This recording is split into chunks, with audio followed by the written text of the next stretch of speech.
guys, welcome back to my channel. This is Anastasia here with this week's Teen Mom video.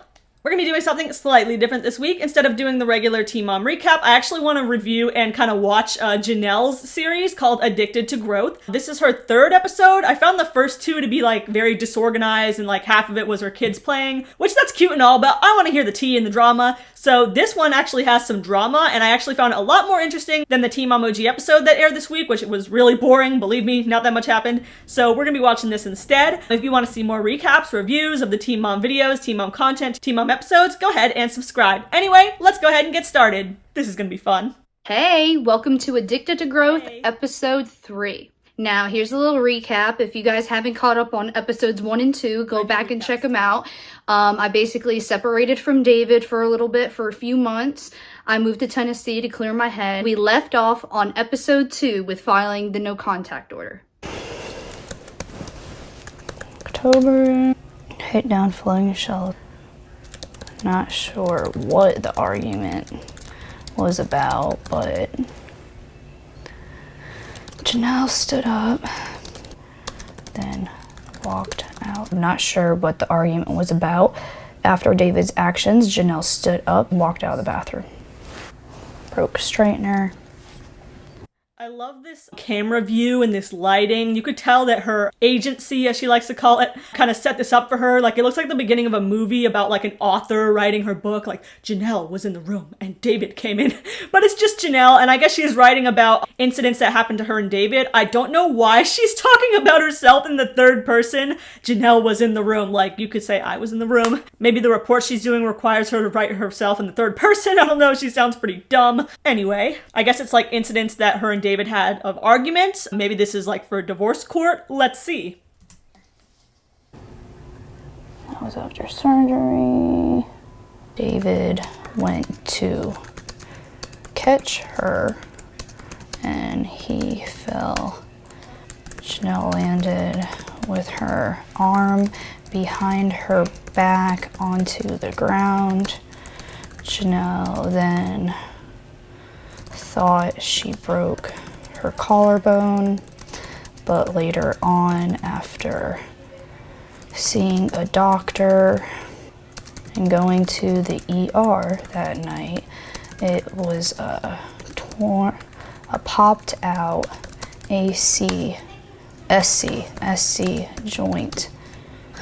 This was... So if you guys remember, that was the incident where she called 911 and said, my husband just punched me and broke my collarbone, or I think it was something like that, right? He pushed me and broke my collarbone, pushed me down to the ground, and then in revisionist Jenelle history, she went back and said, oh no, we were drunk and I fell.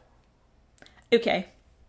Which version is this? Version 3, version 2.1? I don't know what software Jenelle's on. A week after Jenelle got a septoplasty done and was in the middle of recovering from surgery.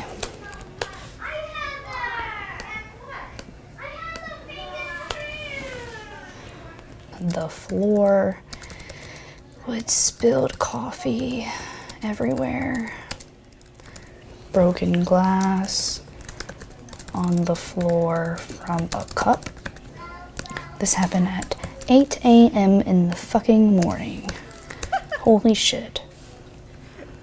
How can you start shit that early? Like, come on. Oh my god. I hope that she typed that in the official police report, like, 8 a.m. in the fucking morning. Who starts shit this early? Only David. That's the only, like, part of Jenelle that I actually see peeking through this series. Like, she's trying to act like in her little big glasses, like, oh, looking like a librarian sitting here typing my story. But that's, like, the actual Jenelle coming out, like, 8 o'clock in the fucking morning. And I'm not sure exactly what she's describing. Apparently a cup fell down and broke and there was glass everywhere, or someone threw it. She doesn't really say. Now, in Tennessee, in order to file a no contact order, you have to go to the magistrate, but you have to have all list of all incidences that occurred between you and a significant other, and you have to have proof and evidence of some of it or all of it, and you have to write it out and organize it.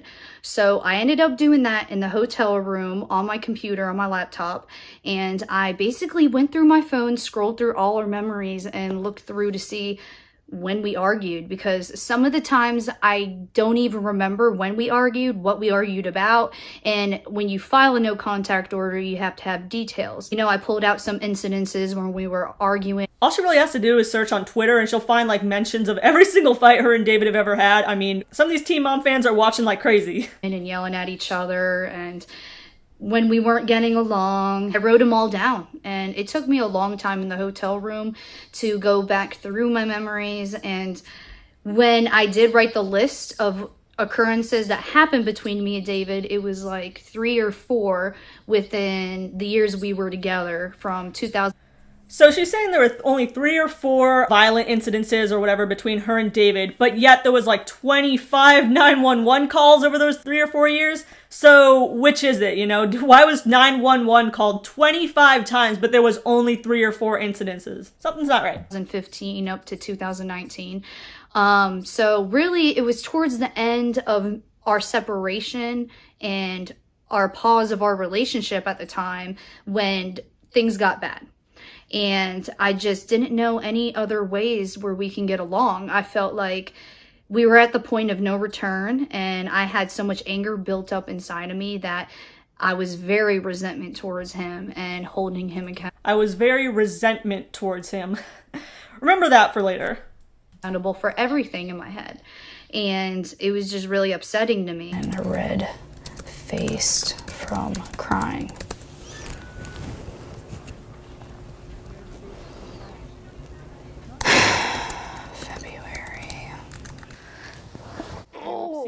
I need to like choose a different yoga pose.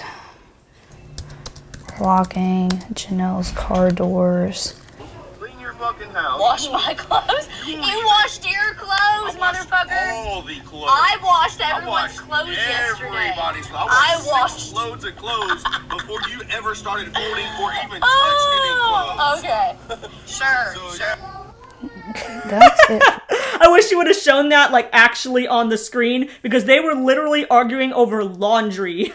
You loaded 6 loads of clothes! Bitch, I loaded all the clothes! I loaded all the kids' clothes! And then you can hear Jenelle in the background like, ah ha ha! Oh, they're fighting over laundry loads. That's pretty funny. For that, I'm gonna try to go to old text messages. She was sitting there recording it, which is All right, funny. so I got December 12th, February 16th. And also when I went through my phone, I went through good and bad memories. So then it was even harder to even pick out the bad memories, because then you look at yourself and you're like, well, the good memories outweigh the bad. Should I really do this? Is this really necessary? But the way he was acting at the time, I felt like it was necessary. Very angry towards me, and then I'd be angry back towards him. And instead of getting counseling and getting along, I just ran. You know, it's kind of sad, actually, that she's thinking this way. Like, oh, I shouldn't have done all this. You know, there were so many good memories that outweighed the bad. I was just running. Actually, I think it probably was a good thing that she took out a protective order on him and, you know, was filing for divorce at the time. I think some people were rooting for her, but I think a lot of people also knew that she probably wasn't going to go through with it, which she didn't. But it was actually probably what should have been done and what should have stayed done. Now, is Jenelle going to keep that in place, the protective order and all that? Of course not. She needs a man. But kind of sad that she has such low self-esteem that she thinks, oh, well, the good memories of David outweigh the bad. So I guess, you know, 25 911 calls, no big deal. But, you know, there was 340 days out of the year that we didn't call 911. You know, there's only those 25 that we did. So that outweighs the bad, right? Real. I dropped it. Broke the iPad. Well, you know that, oh my God, Kaiser. We kept this for 5 years without getting cracked. You know that? No, you did it. No, just kidding. It's okay. No, it's all right. I'm sorry. It's all right. We can get the screen replaced, okay? Okay. I promise. Just listen. Just let's not play with it anymore, okay?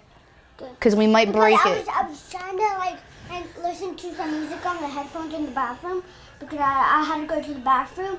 So then I was listening to it, and then it just like fell, and then it just like crashed. Okay, well. I love the little face Jenelle makes there, the little flat lip face that white people make at you when you pass them on the street. You ever seen that meme? That's exactly what she looked like there. But does anyone else feel like this was not her actual reaction? This was like her on camera, like people friendly reaction that she's gonna show on YouTube, when in reality she would have been screaming and screaming at him probably, her and David, if this was off camera. This is just her little moment she's gonna insert in there to be like, yeah, I'm such a calm parent. He broke the iPad. I don't care at all. It's all chill, man. I know. Well, I gotta finish this and I'll be in there in a second, okay? And then October 23rd, right before I left. And that video is like 2 minutes long. And you can tell I'm calm and he just keeps going and going and going and going. That was for my doctor's appointment. You can see a totally different attitude, and then he's putting me down, putting me down, putting me down. Like, I listened to it for 2 minutes. No, because in the video I even said, I was like, I can't wait to get a divorce from you. And then I even said, I even took off my ring in the video. I'm so sick of the name calling. I'm sick of your shit. I said, you literally got mad because I asked you what the fuck's your problem, and then you start screaming. I'll say, I can go in there and say bye to Jace too. Jace, Jenelle. What? David's gun. Yeah, I just realized that. Well, I don't know if you heard that, but she's talking about how David has guns, I guess, that are in Janelle's name. I'm glad you guys told me that, because now, you know, well, it's under my name, it's not his. So I'm just gonna go store it at my lawyer's house. Oh, okay. Yeah. It was about 3 or 4. At least I think she said guns. I'm not too sure, but she said something really low there. It was under Janelle's name. She's going to store at her lawyer's office, which is a little weird and concerning that David has access to that stuff. For days that my mom stayed with us in Tennessee in the hotel, and then it came time for her and Jace to leave. So they ended up leaving me at Tennessee in a hotel room, and they flew back to North Carolina. Then I was on my own. I was single mom life for once in my whole life, which is really crazy because I've always had A little bit of self-awareness there. She's never not had a man. a significant other there with me when I was parenting. So it was really hard for me to handle 2 kids by myself. And I give all you mom props for doing that. If you're single parents out there, I feel you, because it was I did it for 2 weeks, guys. I feel ya. incredibly difficult for me to handle both of them. Ensley was 2 and Kaiser was like 4. So I mean, it was and he was just turning 5, and he was bad at the school here in North Carolina. We switched him again twice in North Carolina. Then he had to start school in Tennessee. So, I mean, it was very hard for Kaiser to transition, make new friends, but Kaiser's grandmother did live in Nashville and Tennessee at the time. She ended up babysitting Kaiser here and there while I was looking for places to live and looking for an Airbnb to just move out of the hotel room. Hotels are really expensive if you... Is anyone else surprised that Jenelle could not handle her kids by herself and had to immediately seek assistance? I am not. I think actually part of the reason that she stays with David, as well as stayed in all her terrible other past relationships, was so she would have free childcare, pretty much. Because obviously she cannot handle these kids by herself, which a lot of the other moms on the show kind of did it on their own for a while, and Jenelle can't even do it for 2 weeks. Kind of sad. Rent them for like a week at a time. So I ended up getting an Airbnb that was cheaper, but also it was way bigger than a hotel room. I was very nervous when my mom left because I knew I didn't have another adult there with me to help me control them. And the kids, they still have a very hard time listening to me, but they listen to David. So I don't know how it is with you moms, but with me, They're probably scared it of was him. a big transition for them and for me at the same time. So I was, you know, trying to make sure that they were happy, trying to make sure that they weren't worried about the situation that was going on. But I also, like I said, I had help from Kaiser's grandmother, which was great. She would take them to her house and they'd have sleepovers. And that was really helpful. And then Nathan ended up coming to visit Kaiser in Tennessee for a while. And he would take Kaiser overnight. Sometimes he'd take Ensley too. Honestly, he helped me with both of them. because Jace... I am a little surprised that Nathan actually popped up out of nowhere and actually helped her out, not only with Kaiser, but also with Ensley. Kind of interesting. Were they hooking up again? Who knows? Possibly. Didn't know that little detail. Very interesting. Jace is going bye-bye with Meme, okay? Bye, Jane. Give him a hug. You gotta give him a hug. A big, big hug. Hey.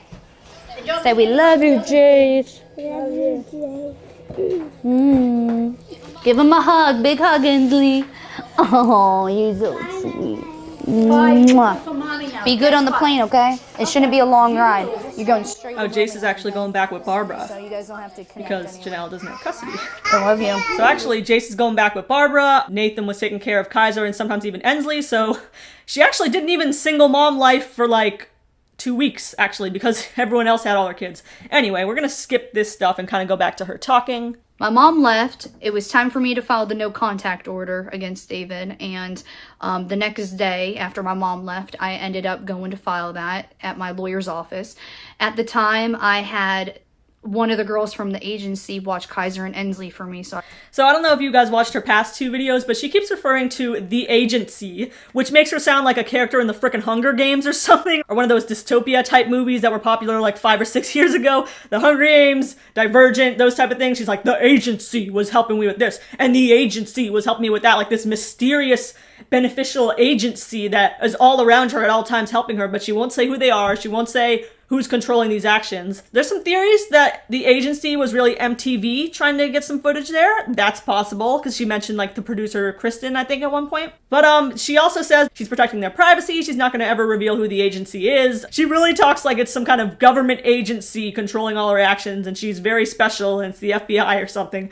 I don't know who the agency is. You guys can comment down below telling me who you think the agency is, but they're a group of people who has helped her out during her journey of single mom life and her journey of issuing this protective order against David. So anyway, continuing. I can go do that alone. And yeah, we went through everything. We went through all the paperwork at my lawyer's office. And we were also discussing divorce at the time, how much it would cost, what would happen in the divorce, and what David would get and what I would get. And we literally started talking about splitting our assets. And what assets does David have? I'd love to know. Who would get what? And what do you think he'll fight over? And what would you fight over? Do you think he'll take this away from you? And then I was just even more stressed out. I was like, wow, this is going to be a lot. This is going to be a lot to deal with. And the team I had at the time, I just want to point out, was the agency and the agency's lawyers. Now, they work together with different talents, and they help them get deals, they help them get jobs, and they help to deal with legal issues. So they were willing to take that job on for me and do all that. Why did they want to help me? They reached out to me on Instagram and they saw that I was posting depressing stuff, and they said, you need to stop posting that stuff. What kind of bum-ass agency was messaging Jenelle on Instagram like, girl, stop posting those quotes, let us help you? And they got like a team of lawyers and all that? Like, who are these people? We could help you as an agency move on with your life and find more work. And I was like, okay, I would love it. So then that's when, like I said in episode 1, we went and met in New York City. And that was including the lawyers along with the agency people too as well. Like I said, I don't want to name no names because I'm keeping everyone's privacy. It's funny that this agency, which I don't know if it's like a brand agency or what, is like so willing to help her, lawyers, fees, and all this representation and stuff, yet they don't want to be associated with her, and they're like, don't mention us in your video, please. Keep our privacy. We don't want our name attached to you. That's pretty funny if you ask me. Kept secret.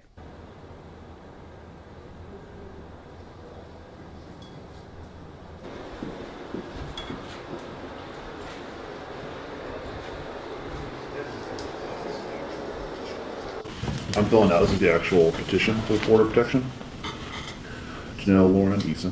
Mm-hmm. We have Jace and Vaughn. I say Vaughn? Yeah. Van Eason, Jace, Van Eason. So it says disguised voices for privacy reasons, but I find it kind of funny that Jenelle also disguised her own voice. I guess because these are self-edited by her, and she didn't feel like, you know, applying the little voice editor thing to only the sections that the lawyer was talking, so she just made her own voice sound like this. It's pretty funny. Yeah, Vaughn. 10, stepson, his stepson to David. Yes. Kaiser, Orion Griffith, stepson, he's 5.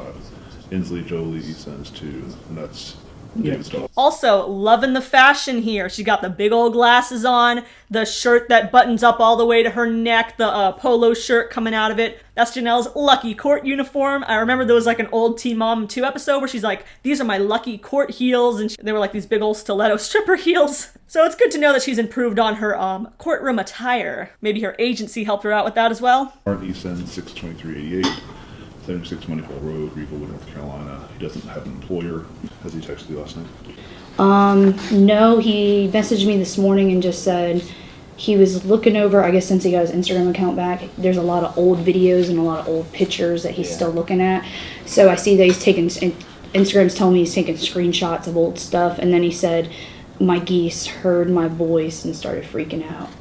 And that's about all he said. Trial together. So David messaged her on Instagram, my geese heard my voice and started freaking out.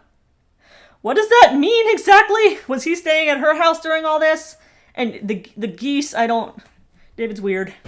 He used to date 3 kids. Obviously, he's the parent of only Inslee, not those 2. Yeah. But all 3. The question is, do you want to ask for order of protection where he doesn't contact Inslee? He can contact Ensley. I'm okay if he has like telephone communication with her, but I don't want him physically. Then I think we should keep that as a note, as a yes. Until there's a custody thing in place. No other court cases, right? No. Nobody else has custody over Inslee except for you and David. Correct. Please see attached, which is that thing we'll go over in a minute. We're asking they have no contact, they do not contact you by you, your children, either directly or indirectly by phone, email, messages, text messages, or any other communication. Mm-hmm. Stay away, that he stays away from your home, workplace, or coming about you. Mm-hmm. That he not cause damage to your property or interfere with your utilities or hurt or threaten to hurt any animals. That you get temporary custody of your children. We're not asking for child support. Yeah, I know. We're not asking for petitioner support that they pay you. We're not asking for him to move out, because we probably can't do it. Yeah. We're not asking to put him in counseling, probably because he's not here. Now, firearms. What types of firearms does he own? You don't want to get custody of the animals. Notice there was a cut there. The lawyer asked, what kind of firearms does he have? She went to open her mouth, and there was a cut. So we missed that fun scene. I think that's just really difficult. I mean, yeah, I can't, there's so many animals, I can't do that right now. And other orders, I was going to say, please order David not to post about me on social media or give it. There's a lot of animals on the Eason family farm, but unfortunately they kill half of them and eat them, even though they were pets, so, yeah. Interviews to the press. Yeah. You might not be able to. Sure they can. First, this is all good. You think they're going to say you can't post on social media? Absolutely, if it's about her, because the whole point is can't contact her anyway. You know what I mean? We can get rid of the interview. So this looks good. I'm going to make those changes. Then I went and filed a no contact order at the magistrate's office, like I said, and took an Uber, and my lawyers went with me, and we went and filed it.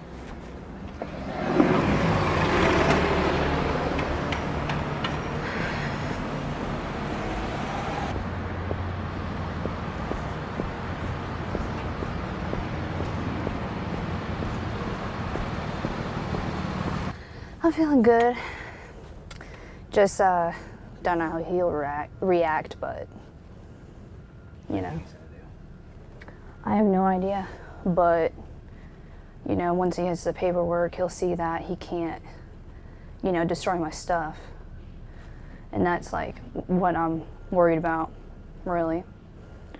Not worried about how it'll impact her kid or how he's been violent toward her, but is he going to destroy my stuff? That's what really matters. Although I will admit, that is pretty important because she has a lot of stuff and none of it is really his, so. I know he has no money to like file for a divorce or file for custody or anything. The self-awareness is going up. David ain't got no money. Even if we went to court for custody, I don't even know how he would hire his own lawyer. He's, I just looked, before I blocked him, I just looked at his story real quick, and he's out there forging, you know, making knives. So, yep. You only make a lot of money off that if number one, you like make big knives that are worth like, you know, hundreds, yeah. Or if you make a lot of little knives. But to make a lot of little knives, you need like a hydraulic hammer, and they're like $10,000. So I'm not buying that.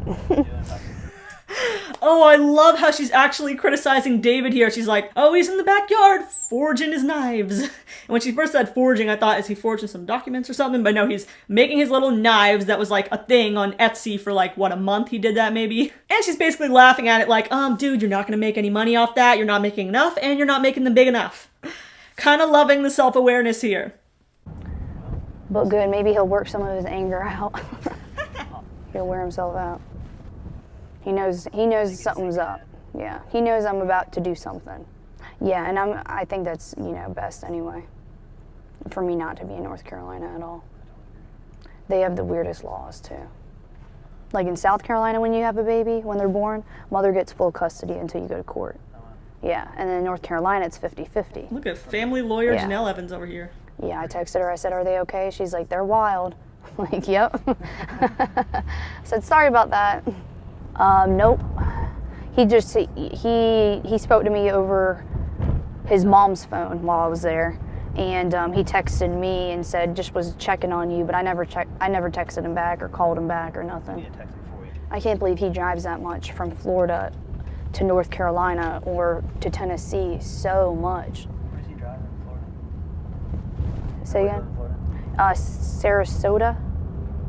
He had nothing there. He just moved there because his girlfriend bought a condo there. And she's from Myrtle Beach too.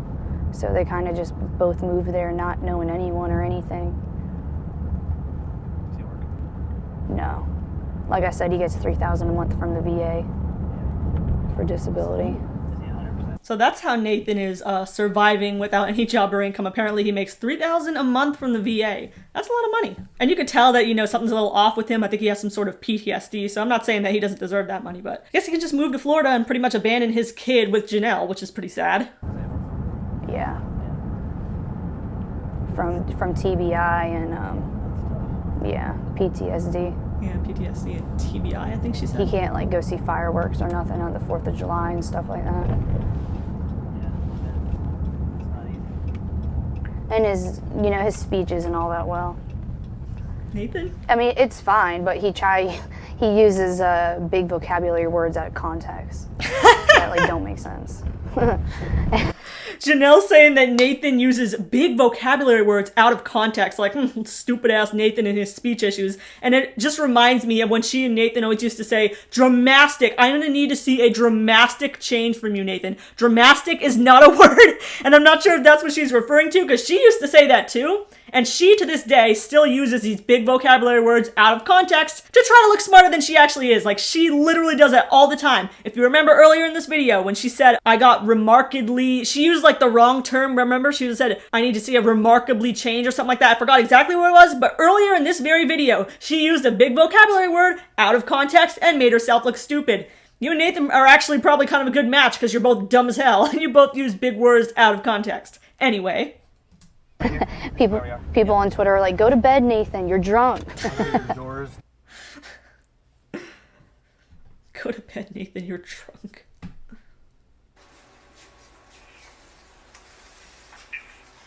Loving the sepia tones of all this video.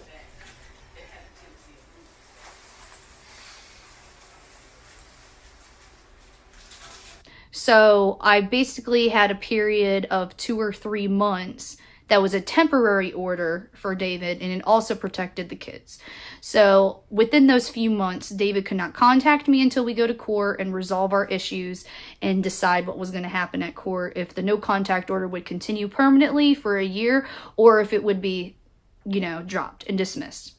Thanks for watching episode 3 of Addicted to Growth. Make sure to tune in next week for episode 4.